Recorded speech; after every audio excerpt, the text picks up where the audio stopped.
three, four.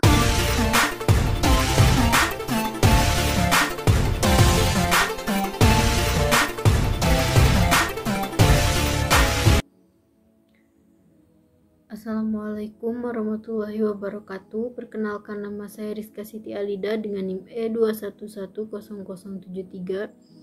Di sini saya akan mereview mata kuliah hukum pidana pada pertemuan ketiga bab 2. Pada pertemuan kali ini membahas mengenai tindak pidana atau strafbarveld atau delik. Saat ini lebih banyak digunakan dengan istilah tindak pidana dibanding perbuatan pidana, peristiwa pidana, pelanggaran pidana, dan lainnya. Karena yang pertama, dari segi sosio-yuridisnya, hampir semua perundang-undangan pidana menggunakan istilah tindak pidana.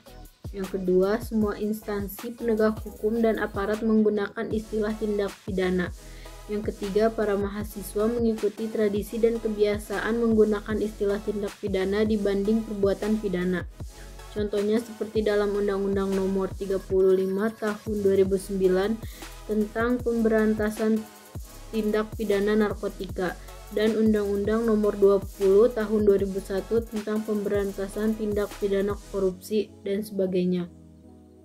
Kemudian, ada pengertian tindak pidana merupakan pengertian yuridis yang berbeda dengan istilah kejahatan atau perbuatan jahat. Maka dilihat dari isinya terdiri dari 1. Perbuatan pidana atau criminal act, 2. Pertanggungjawaban pidana atau criminal responsibility atau criminal liability.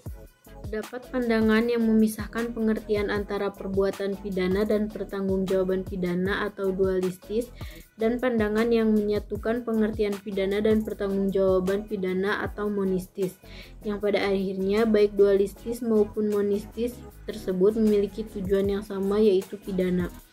Adapun unsur-unsur pidana yang terdiri dari unsur objektif dan unsur subjektif.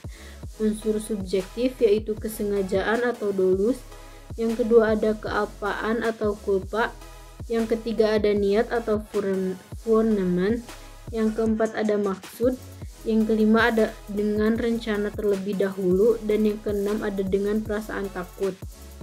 Adapun unsur objektifnya yaitu 1. Perbuatan, 2. Akibat yang menjadi syarat mutlak delik, yang ketiga unsur melawan hukum, keempat unsur lain yang menentukan sifat tindak pidana, dan yang terakhir ada unsur tambahan yang menentukan tindak pidana.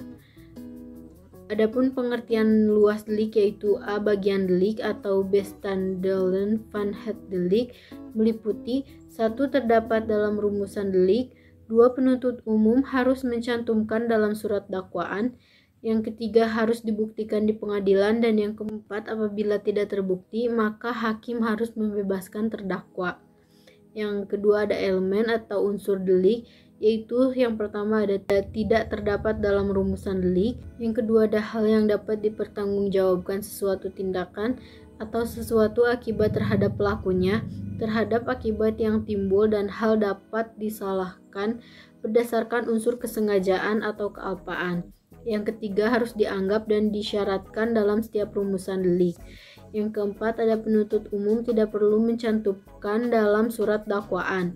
Yang kelima, apabila hakim merasa ragu maka harus melepaskan tertuduh dari segala tuntutan hukum.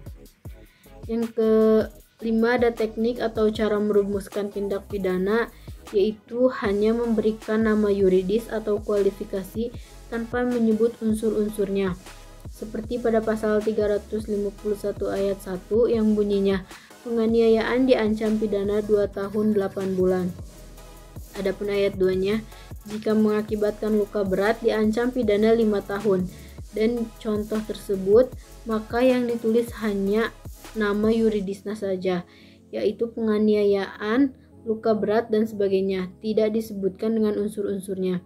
Yang kedua ada hanya menentukan unsur-unsurnya tanpa memberikan kualifikasinya atau nama yuridisnya. Seperti pasal 281 KUHP diancam dengan pidana penjara paling lama 2 tahun 8 bulan atau pidana denda paling banyak Rp4.500 dengan barang siapa dengan sengaja dan terbukti melanggar kesusilaan.